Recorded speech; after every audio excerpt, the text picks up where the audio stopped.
Hello, everybody. Welcome. Just let everybody come in. We have had an amazing response to this webinar today.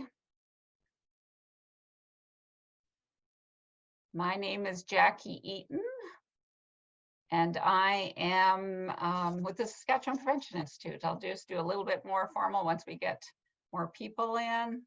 You will have noticed that we are recording this webinar, and we will be sending out the link to all registrants when it's available on our website. So it usually takes us a couple of days. All right, I think we'll get started because we do have a short period of time. Hi, James, nice to see you too. See you in the chat there. Oh, I don't see you, I see your name. So again, my name is Jackie Eaton, and I am the Community Action Program for Children Training and Education Coordinator, or CAPC Training Education Coordinator, and I work for the Saskatchewan Prevention Institute. The Prevention Institute is a nonprofit organization that has been in existence for over 40 years. And our mandate is to help all children thrive through primary prevention and promotion of well-being. To start off, I would like to do a land acknowledgement. I am currently on Treaty 6 land in the homeland of the Métis, but the Saskatchewan Prevention Institute services people all over the province of Saskatchewan. And so that is in treaty lands 2, 4, 5, 8, and 10, in addition to 6 and the traditional lands of the Métis. We reaffirm our responsibilities to healthy relationships between Indigenous and non-Indigenous peoples. At the Prevention Institute, we are committed to understanding the history and legacy of colonialism and playing a part in disrupting harm in our work and our personal lives. Now, it is my true pleasure to introduce today's speaker, Dawn Kellington. Dawn is the owner of Kellington Counseling, a neurodiverse affirming and trauma-informed practice based in Saskatoon. Dawn is a child and youth counselor who works with children ages 2 and older and their families in the areas of chronic emotional dysregulation, managing transitions, anxiety, attention deficit hyperactivity disorder, or ADHD, and autism spectrum disorder, ASD. Dawn uses expressive arts therapy and play therapy approaches in her work. Dawn, I will pass it on to you. We're so excited that you're here with us today. Wonderful. Thank you so much, Jackie, for introducing me. It is my pleasure to be here this afternoon to be chatting about a topic that I feel really passionate about, and I'm so excited to learn together. So I'm going to get my presentation up here. Just give me a moment. And I see that there's been some conversation in the chat, and I love that. It's wonderful to see where people are from and who's joining us. So thank you to the people who have done that. Alrighty, we're getting close. And I'm going to present this.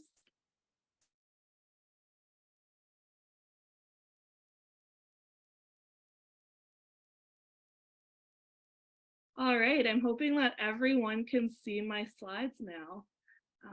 I'm assuming you will, unless I hear otherwise. So one note, I know that we do have the Q&A box at the bottom. So if you have questions throughout the webinar, please send them in. I'm happy to answer them at the end, or they might be answered as we move along, or I can also address them afterwards as well. All right, so let's get started in our conversation about supporting children with big emotions and challenging behaviors. So again, you've heard a little bit about who I am. I'm Dawn. I'm excited to be here. As I said, I'm a counselor. I work primarily with families who have a member with ADHD or autism, and I live and work here in Saskatoon. So our roadmap for today, I want to begin with an introduction about regulation and some key pieces of information that I think will help us on our journey and help us in creating a framework for working with the children in our lives. excuse me. And then I want to look at how we can create a language of regulation so that we're using a system and words that all members of families, all members of different units where children are involved, classrooms, childcare rooms, whatever it may be, can all understand the same process that we're using. So we have a shared language. Then I want to look a little bit more at some tools and some resources for working with big feelings, some tools and some resources for working with challenging behaviors will be our final piece. And then at the end, I will address some questions. So I hope that we have a good chunk of time at the end, because I think the questions are where the exciting pieces can be discussed and where we can really explore some real life situations and wisdom and knowledge and all those things. Alrighty, so an introduction to regulation, to emotions, and all the pieces that kind of fit in with that topic. So I do want to start us off with a video, and I think I clicked share volume. Maybe someone will have to confirm if it's working or not. But I want to start with this video because it looks at the brain and provides a way to explain what's happening in the brain when some of these big feelings or challenging emotions arise. And it's a model that we can use when we're talking with children as well. So it helps us understand, and it's a tool we can use when we're sharing with others as well. Okay. Brain has different regions that control. Did anyone hear that? Yeah, perfect. Oh, thank you. Perfect. Awesome. Different things. Your cerebrum helps you think and speak.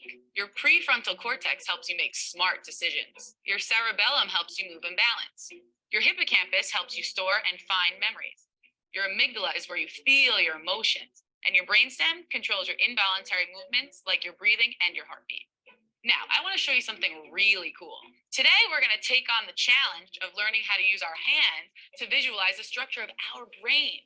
Are you curious? Let's fire up our neurons and get ready to learn something new.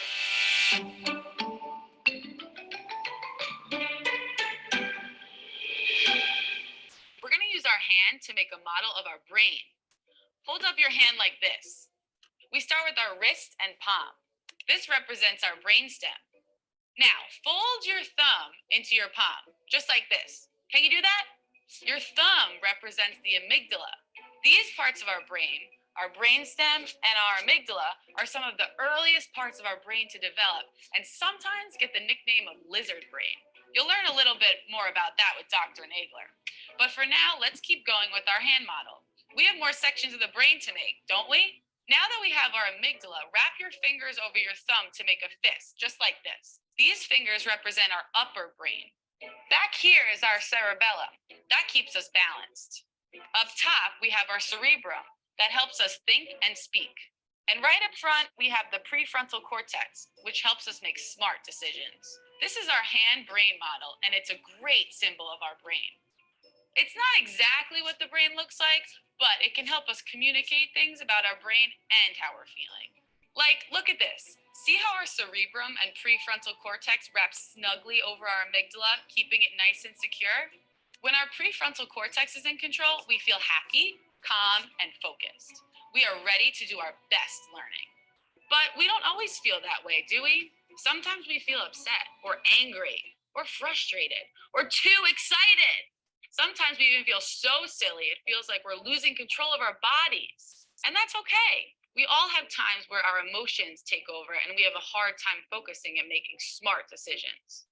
When we feel this way, it's because our amygdala is in control. We can represent this by opening our palm to show our amygdala. It's kind of like saying, I flipped my lid and now my amygdala is in control. Right now, we can't even see the prefrontal cortex. Our hand-brain model gives us a great way to communicate which part of our brain is in control. And that's really important because when our amygdala takes control, we have a very hard time focusing.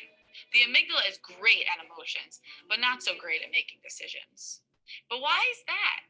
I'm curious to learn more about my amygdala. Well, for that, you're going to visit my friend, Dr. Nagler, in his lab. Thanks for... All righty. So again, I like that, yeah, just that visual of the hand. And a bit of a plug, I know that the Prevention Institute has the My Curious Brain resources and book, and those are resources I have loved for a long time. So those are, yeah, really great things to have in your toolkit as well. Okay, so let's talk a little bit about emotion as energy. So before we know what an emotion is named or what it's called, we experience it as energy. And the bigger the emotion, the more energy we're going to feel in our body. And just like that emotion is going to need to be felt, that energy needs to be expelled from our body. So the ways that we can expel the energy that arises is through heavy work, through pushing or big movements. Talking about it sometimes can expel it. Crying is a great way to express it. All these different things that get it out of our body. And I wanted to start here because sometimes we can get really caught up on labeling emotions or making sure we understand exactly what feeling is present. And that's good. We want to make sure we're doing that. But we can start at just recognizing that emotions are energy. And a note about the stress response, because often these challenging behaviors are coming up because we are acting out of our stress responses. So when our brain believes that there's danger around us, it could be perceived or real, or when our nervous system is overwhelmed, we begin to act out of these stress responses. And there's more than what are listed on this slide. However, I like to focus on these three core ones or foundational ones. So we have fight, flight, and freeze. And these are natural responses to danger. We all will experience each of these responses. However, we all have one that we usually default to, or we might have a couple. And each of them will look different for each person. So fight, we often think of actual physical fighting. However, this could be arguing or being sometimes a little defiant or, you know, nitpicking at things. It could look many different ways. And flight, we often think about running away, but this could be not wanting to do certain activities or yeah, wanting to control things in certain ways, so to avoid something that's coming up. Again, there's many ways it can look. And freeze, this is really when our nervous system goes into that shutdown state. And sometimes we actually freeze, so we have a full body physical freeze. And sometimes we have what we call a functional freeze. So a child or an individual might be continuing to move through whatever activity they're engaged with, but on the inside, their nervous system and their brain has entered that shutdown state. So those are kind of our three stress responses. And it's interesting to think about not just the children in our life, what stress response do they maybe default to, but us ourselves. Is there one that we often go to in those times of stress or overwhelm? Okay, and I want to talk about connection versus calm. And so sometimes we think that regulation and calmness are synonymous, but they actually aren't. And regulation does not necessarily always look like calmness, especially when we're working with neurodivergent individuals. Sometimes a lot of individuals are going to have more sensory needs, or they are actually going to be regulated with more stimulus or with more movement. And that might not look calm, but that doesn't mean they're not regulated. So what is regulation if it's not calmness? Regulation is actually about connection. So it's about being able to access connection as we move through our feelings, as we come back to that place where our lid is down and we can think and we can solve problems. Are we making sure that we're still feeling connected as we move to that place?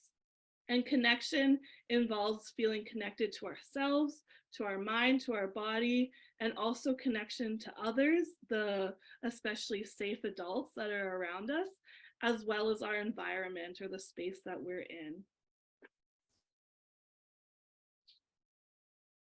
Okay, and before we can talk about regulation, we have to talk about co-regulation.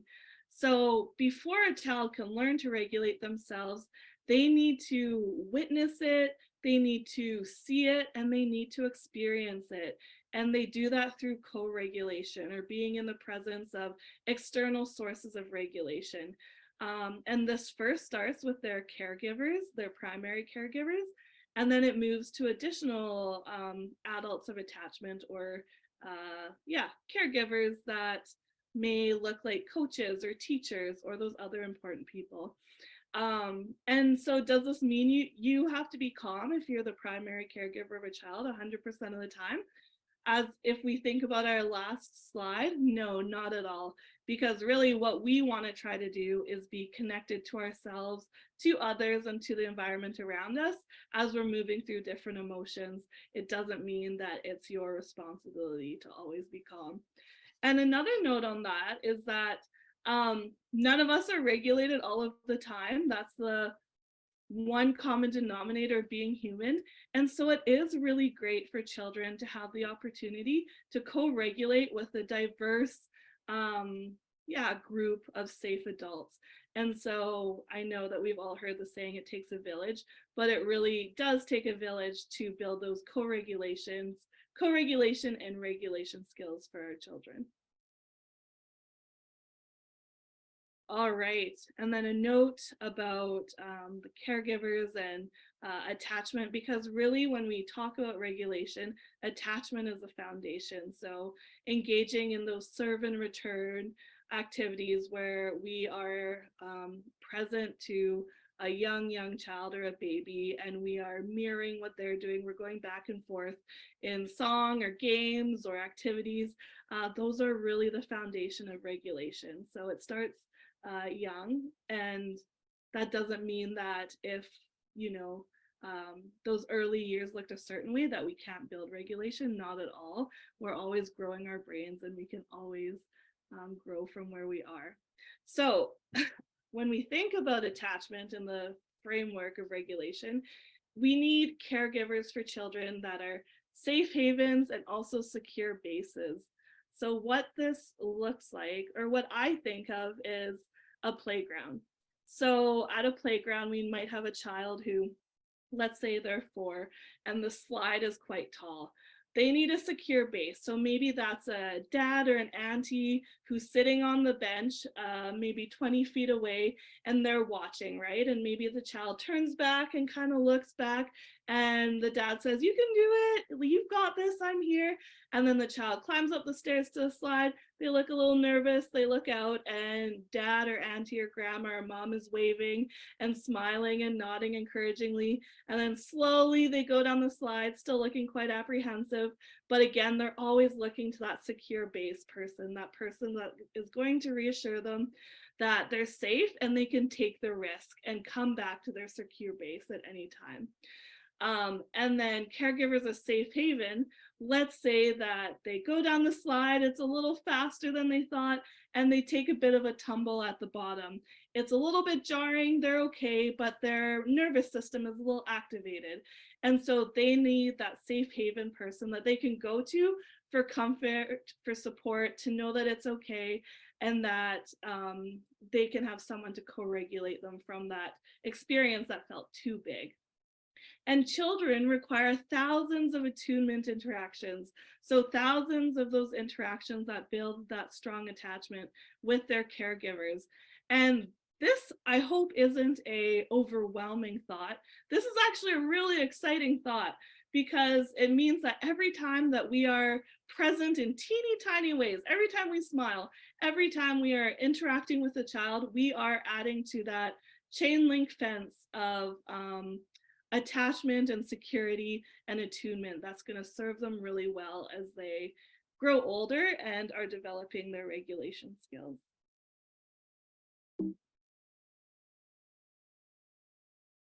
Okay, so that was our foundation, just a few pieces that I wanted to make sure we were all on the same page about. And now I want to talk about creating a language of regulation. Okay, so we all have a window of regulation with 3 phases or zones. And this is based on, a lot of different sources.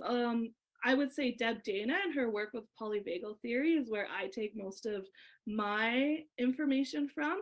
But yeah, I use this a lot with families. And so there's some big words that are used. So when we look at the 3 zones of our window of regulation, we all have this optimal arousal zone. So that's the zone in the middle with the sun. And this is where our lid is down, where we can learn, where we can hear, where we can have conversation and interact and problem solve and access all those executive functions. This is when we're in this zone, we are not acting out of a stress response. And then we also have a hypoarousal zone, and this is kind of that lower energy, usually shutdown zone. And then we have a hyperarousal zone. So this is a zone where there's too much or a lot of energy. This is often where anxiety and things live. Yeah, but it just feels like too much.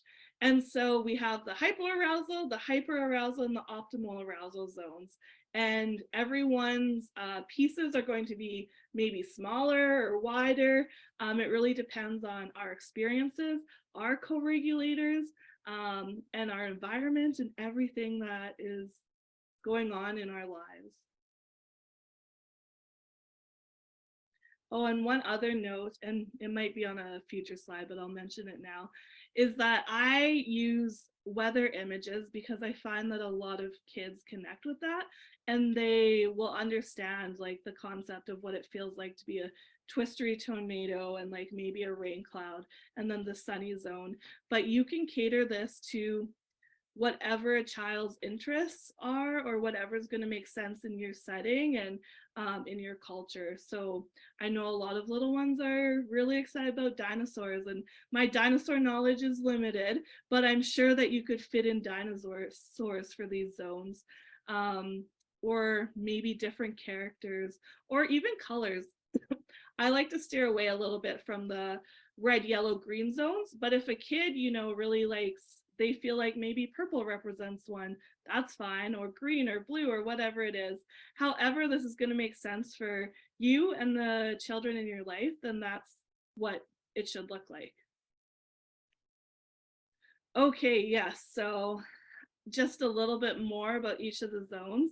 So that optimal arousal zone, that's when the lid is down, we can do all those great things like think and connect. We can learn, we can listen, we can problem solve. In the hyperarousal zone, that's often when we're in the fight or flight stress response and our lid is flipped. This could look like 100 different things. I'm sure that you could all share some observations of what it looks like for you or the children in your life. But we could see some anxiousness, upset, destructive behavior, maybe some fidgety behavior. And then on the other side, on the hypoarousal zone, again, this is when we're kind of in that freeze state or shut down. There's often isolating. It might seem like someone is checked out or disassociative. They might just seem offline or sad. So again, the words are not what's important. Knowing which side is hypoarousal, which side is hyperarousal is really irrelevant because those words are probably not going to make a lot of sense for a child or for any of us because they're just not really applicable to our day-to-day life. So some of the other labels that you might have for these sections could be the shutdown zone, the connection zone, and the big energy zone. And I use this model with a lot of families and a lot of children. And I would say these are the most common ones or a slight variation on these words. So I want to mention 2 other parts. So we have the 3 zones or the 3 phases of our window of regulation, but there's 2 other really important parts that we can see. And those are kind of along the lines in between the phases themselves. So these are the growth zones. So these are where we can stretch our window of regulation or that connection zone in the middle if we spend time there. So how does it feel or what does it look like when we're in the growth zones? Excuse me. This might be where you feel kind of nervous before a dance recital, but then you get up and do it and it turns out it was okay. Or maybe you have a test, and again, you're not sure how it's going to go, and you're feeling pretty scared, but then you do it, and then it turns out it's okay. So in these zones, this is where we're taking risks that don't feel too big. They feel a little uncomfortable, but they're not going to completely overwhelm us. And if we continue to engage in situations and activities that are that nice balance of uncomfy, but not too much, then we're going to grow our tolerance to what we can handle. So those are really important zones to be able to start to recognize for ourselves and for children, and also to spend time in. Okay. So I'm just going to, oh, awesome. There is some great questions, and that's perfect. So so in this next slide, what I'm hoping we can do is just take 4 minutes to think about this window of regulation and apply it a little bit to you and to your setting. So there are some questions to think about. One is, what would you name your zones? Would they be the sunshine zone, the connection zone, the optimal arousal zone, the people zone? It could be anything. And 2, what do you feel and how do you behave in each zone? So yeah, what does it look like when you're in that shutdown zone or that too much energy zone? 3, what are your glimmers? So those are the things that bring you towards your sunshine zone or your zone of optimal arousal. And what are the triggers, the things that take you away from that middle phase and into hyper or hypo arousal? And question 5 is, can you think of activities, actions, or situations that grow your window? So what are the things you do that take you into the edges so that you can increase your optimal arousal zone? And then the last question, which is perhaps the most, no, they're all equally important, but the last question's important too. Reflect on your child's window of regulation. What are the behaviors that you see? What are the stories that they tell? What are the feelings that they feel when they're in each of these zones? So why don't we take 3 minutes, that'll take us right till 2 o'clock, to just reflect on this a little bit. And while we do this, I'm gonna just look through some of the questions in the Q&A so that I can address some of those. Okay, let's take a couple minutes to think about that. Alrighty, I know, sorry, I should apologize. I had a cold right after Christmas and I just have a cough that just wants to stick around and be my friend, it seems. So if I'm coughing a little bit, I'm completely fine.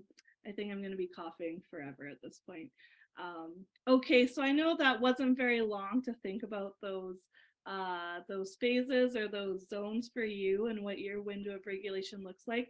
But I would really encourage you to have a bigger conversation about this with your partner, your coworkers, your children, whoever those people are that you're interacting with, because if we can develop a common language around regulation and start to know that we have these different zones, that people are always doing their best in any given zone, then we can move forward when we have this understanding of one another. And I do want to mention that both of the questions were great that I saw in the Q&A. Oh no, and there's more that are coming in, so I'm behind again already, but I for sure will be touching on them either in a future slide, or if not, I'll make sure I touch on them at the end. So thank you for those questions. Okay, so let's look a little bit at some tools or some frameworks that we can consider when we think about big feelings. So the first tool that I think is really helpful is labeling those emotions. Sometimes I think all emotions, all our feelings want to be felt. I'm sure many of us have heard the expression that we need to name it to tame it.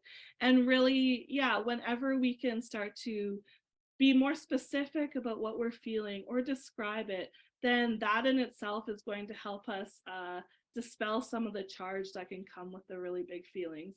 And we always want to be scaffolding how we build emotional vocabulary, and we also want to be developing and progressing as a child grows.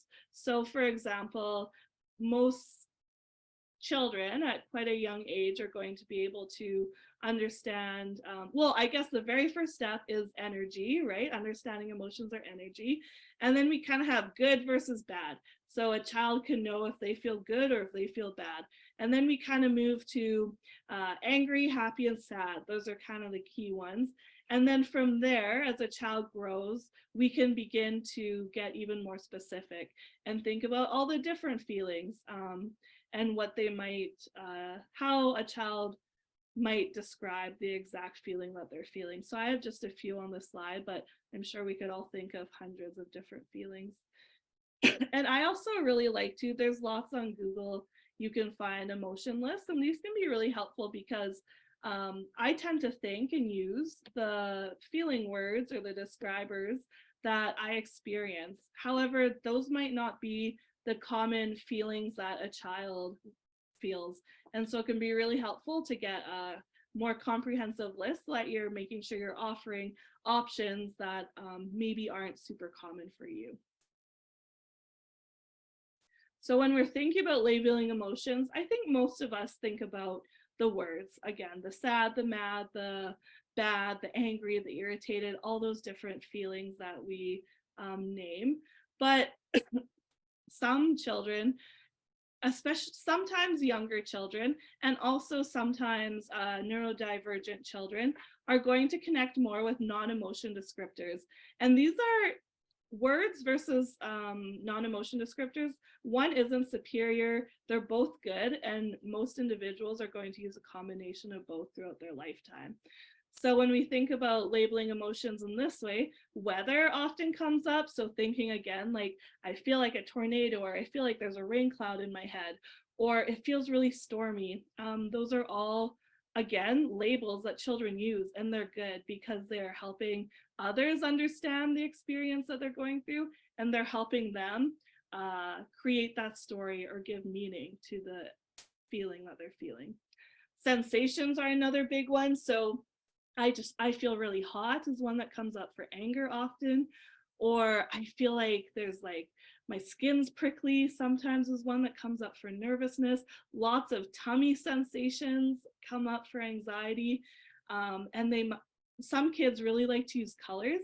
So this one's a little bit tricky because if you have a child tell you that they feel black, we might think that that means one thing, and for them it might mean that they're excited.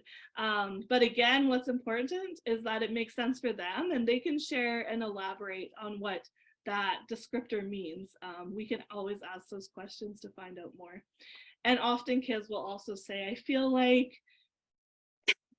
I'm stuck in mud, or I feel like I want to like turn into a dragon. And again, those they're really metaphors, are important labels as well that we can encourage. Yeah, we don't always need to have a word or a vocabulary word to put onto those feelings when we're labeling. And I just want to go back quick because I think it is interesting to think about you. Are you more likely to use non-emotion descriptors? Are you more likely to use those emotional vocabulary words? And then again, just thinking about how your experience might affect your interactions with the children in your life. If you maybe are a vocabulary word user and you're interacting with a child who wants to use a lot of those non-emotion descriptors, it could, again, you might want to really encourage them to use the word however they feel like they've labeled their emotion in a completely fitting way. So it's just something to be curious about and think about. And when we think about big feelings, all emotions are neutral. So when we're having conversations about feelings, sometimes we hear things like, oh, like don't cry or don't be sad or it's okay. And these are encouraging they're encouraging statements. And I, again, think that there's room for lots of different approaches and lots of different things in supporting children with big feelings. But we also want to make sure that we are sharing the message that It's not about not being certain feelings, but rather finding the way that feels supportive and comfortable to experience all the feelings. Because our feelings are really messengers from our brain, and they're trying to keep us safe, or they're trying to tell us something, and we want to express all of them in a healthy way.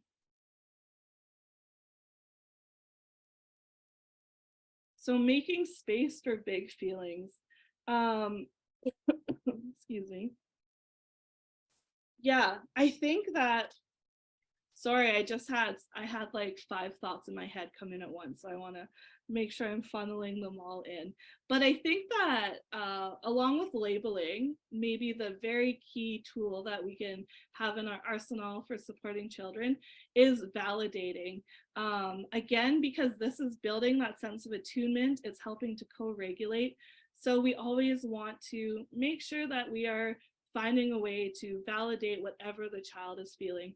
And so if they come and they say, like, I feel like there's 1,000 army men in me, saying, oh, wow, like, it sounds like there's a lot of army men in you. Sometimes repeating back exactly what we hear is the most validating thing we can do. So yeah, I think if there's nothing else that we can think of in the moment or that feels right to do, usually we can in some way validate the big feeling that's being experienced. Okay, and then expressing big feelings. So sometimes when we have children who are big expressors, and we really want them to be regulated, what we actually want to do is minimize that expression. But minimizing expression is not actually supporting regulation. There's just some individuals who are going to be more likely to cry, or more likely to want to run and get their emotions and energy out, or people who are just going to express in bigger or more recognizable ways. And this isn't, again, bad or good, there's space for it all, but really what we want to make sure that we're doing is finding healthy ways for those big feelings to be expressed. And a child's interests, temperament, and personality will inform their expression. And again, sometimes we have caregivers who are maybe not big expressors interacting with children who are big expressors, and that can be challenging because we haven't had that shared experience. But yeah, we want to find ways to express. We don't always want to minimize that expression. We just want to make sure it's safe and healthy.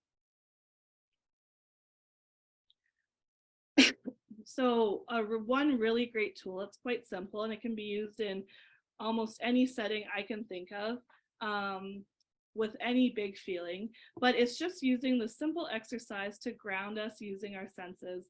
It's really difficult for our nervous system to be overwhelmed or for us to be in a state of anxiety when we're present. So anything that's bringing us back to the room we're in, to what we're feeling, to our body, to the current moment is going to help us move into that zone of optimal arousal and away from that the too much energy zone or the shutdown zone. So the way that you do this is you just invite the child or the individual or yourself to name 5 things you can see, 4 things you can feel, 3 things you can hear, 2 things you can smell, and 1 thing you can taste. And if you go through this and you find that the child still seems like they have a little bit extra energy in them, you can do 4 things you can see, 3 things you can feel, and so on until you get down to 1, 1, 1, 1, 1. And I want to note that, excuse me, if any of these senses are not accessible for an individual or for a child, you can just omit it and use the other ones.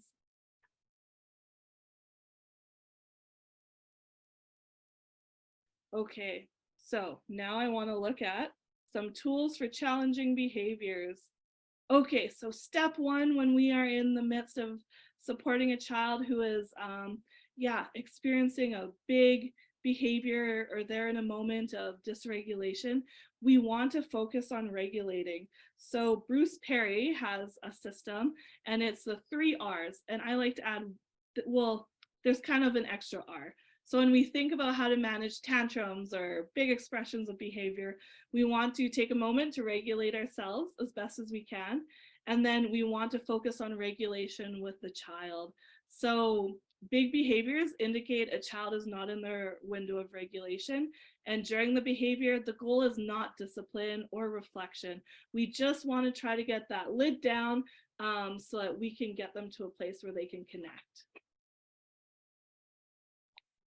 Secondly, we want to match the child's level. Sometimes it's our instinct, if a child is yelling or screaming or kicking, we want to, get really calm, get really quiet, with the hope that we will bring the child down to our level. But actually, sometimes this can further escalate a child. And so what can be more helpful is to try to match their level. So if we have a child with big energy that's up here, we maybe want our tone, our facial expression, the way that we hold our body to meet that child pretty close, maybe just be a step down. And as we see them come down, then we want to continue to bring ourselves down. And the key ways that we do this are through our facial expression, the volume of our voice, the tone of our voice, and the way that we use our body. So again, if a child is kicking, let's say, we don't want to sit down right away. We want to stay a little bit bigger. And then maybe we're even a little more rigid. And then we want to slowly soften and come down and bring that child down with us. But we don't want to mismatch them too much. And again, regulation is all about connection to self and to others. So whatever strategies or protocols we use to manage challenging behaviors, we want them to support connection to self and others. So when we think about, and I think there's room for a wide variety of management tools. But when we think about sending kids, let's say, to a calm down space, we really want to think, like, when they're in that space, is there a safe adult present that they could connect with? Is there materials that are going to help them connect with themselves through their senses? Is there a window, or are they sitting like at the corner of two concrete walls? Like, these are just all little questions to ask ourselves when we're thinking about the methods that we employ, to think about whether or not they're actually bringing a child into a place of isolation, or if we're supporting connection and regulation. So I talked about expression, and sometimes we have big expressors, and there has to be limits, right? Because we want to keep everyone safe, and we want to move towards the goals that we have in place. Often that's schedules. We want to make sure, that we're doing the things we need to do. So some questions that we can consider when we think about expression are, is it hurting my body, or is it hurting others' bodies? Is it hurting my mind and being? And is it hurting others' minds or being? Is it harming my environment? So are we breaking things? And caregivers, is this form of expression dysregulating me? If so, can I support my own regulation? There's some forms of expression, for example, like even things like bouncing a ball against a wall or screaming into a pillow. They feel uncomfortable, and oftentimes we, I think, wish that there was another form of expression that we could encourage. But sometimes it is good to think about, is this healthy and is this safe for the individual? If it is, but I'm still not feeling great about it, is it actually triggering me, or is it dysregulating me? And if so, do I need to support the child in finding another way to express, or do I need to support myself in feeling more regulated while this action is taking place? Okay, and also it's really important that we are curious about the environment. Often when regulation or dysregulation occurs, it's because there has just been too much stimulation. So I like to think of a plate of pancakes. Anyone can maybe eat one pancake or two pancakes. Maybe over time you can eat 3 or 4. But if we are having pancakes piling up at a rate that is faster than we can eat them, or if we have more pancakes than we can ever handle, then we're not going to be able to hold the plate. We're not going to be able to even begin to start eating the pancakes. It's just going to be too much.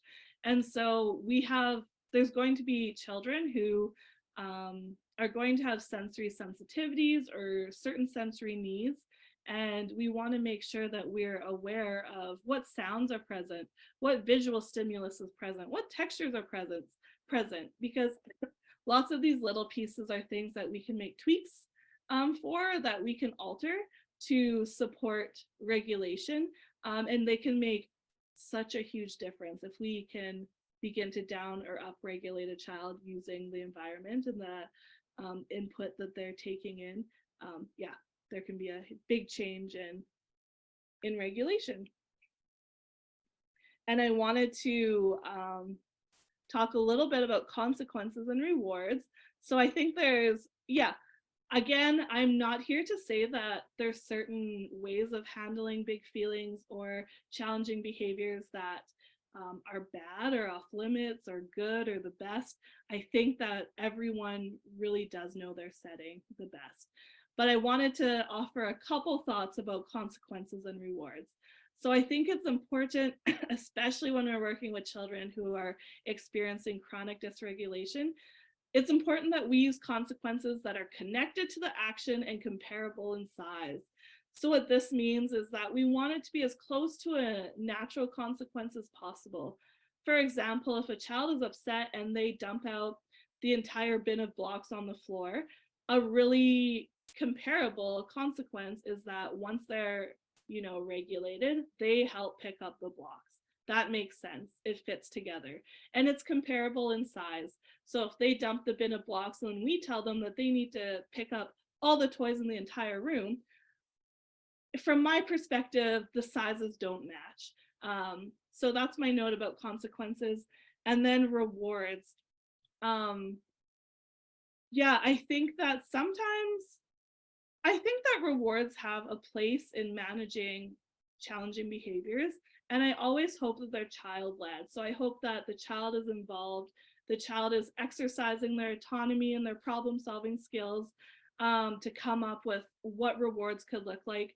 And also, we want to minimize delayed gratification. So if we have charts where if a child uses their coping skills 30 days in a row, they get to play outside, that's a long time. And there's going to be a lot of opportunities for, dysregulation to arise and happen.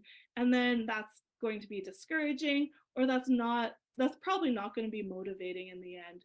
So again, if we can make sure that the reward matches, a outcome that we want and that it's coming as soon as possible, then I think that often is more successful than the ongoing long-term irrelevant reward systems. Okay, that was pretty good. We have 10 minutes left. And I have one last slide before we get to some questions. So I mentioned it a little bit when I talked about the mindfulness exercise, but all of those big feelings and all of the challenging behaviors start to settle when we're in that zone of optimal arousal or that zone of connection, when our lid is down and it's no longer flipped and we're not operating out of our stress responses. So when we are present, we are connected. So how do we support a child coming into the present? The biggest way is by using the senses. Again, we can use that mindfulness exercise. We can also be really creative and do things like color scavenger hunts and invite the child to look around and name 5 purple things they see, or go and grab 4 soft things that they can find. Maybe we can get really, really, really quiet and try to listen to any quiet sounds we hear. Maybe we want to make a circle around our bodies and then spend 2 minutes trying to feel everything we can feel within that circle. So anything that's engaging our senses will bring us back into the present and can be fun. Again, I said it at the bottom, but mindfulness does not equal quietness. Sometimes I think we jump to yoga or meditation, which are awesome, awesome tools and quite complex tools for some children and some individuals. So we want to, again, match them with where they're at, and we want to match their energy level, and we want to make it engaging and fun. I also have there just noticing the environment. So even just taking a minute to look around and notice, what do you like in the room you're in? What do you not like? Is there anything you have questions about? And if we can integrate the whole body, better. If we can do things where we're crossing our midline, so things like giving ourselves a hug and rocking, or tapping our arm on each side with alternating hands. That's also really regulating when we're integrating our right and left sides. And then again, just the note to make it fun for you and for the child. A lot of these skills need to be practiced, so you're going to be engaging in them often. And so you want to make sure that it's something that feels joyful, because those feelings can be felt. Yes. Okay, so that is my last official slide. And then I want to jump to some Q&A in our last 8 minutes. So I see that Jackie has popped on. Jackie, do you have a note for us? I have you have lots of questions, so very excited. We have a little bit of time. I just want to reassure people that Dawn has graciously said if we don't get through all the questions, she is going to answer them, and then I will send that out with the recording. So yes, this has been amazing. We could have booked you for a lot longer, I know, Dawn, so thanks so much. But I know you've seen the first couple, so I'm just going to read off the question. Then if you want to reply to it, that would be fantastic. Perfect. So would crying as a response, no matter the intent of crying expression, be an example of flight? Yeah, so I would say most likely. It's hard to know for sure without knowing the situation, but what that is telling us is that there is something feels too big, or there's a sense of overwhelm. The other point, or the other thing I want to note with this is that what I would guess is that if a child is jumping to crying when they're feeling a big emotion, and we are okay. So first of all, whenever we're practicing, the more we practice something, the more easier it is for our brain to jump to that in future situations. So if we cry a few times, then our brain says, oh, when I'm feeling overwhelmed, then I cry. So sometimes we just want to support a child in finding a similar expression, but we need to practice that new form so that we can build that neural pathway in our brain. So crying maybe tells me that they need something that's going to involve their body, that's going to have that sense of relief. And so I would start to brainstorm what are some other expressions that might feel kind of similar to crying, and then can we start to integrate those or start to practice those? Okay.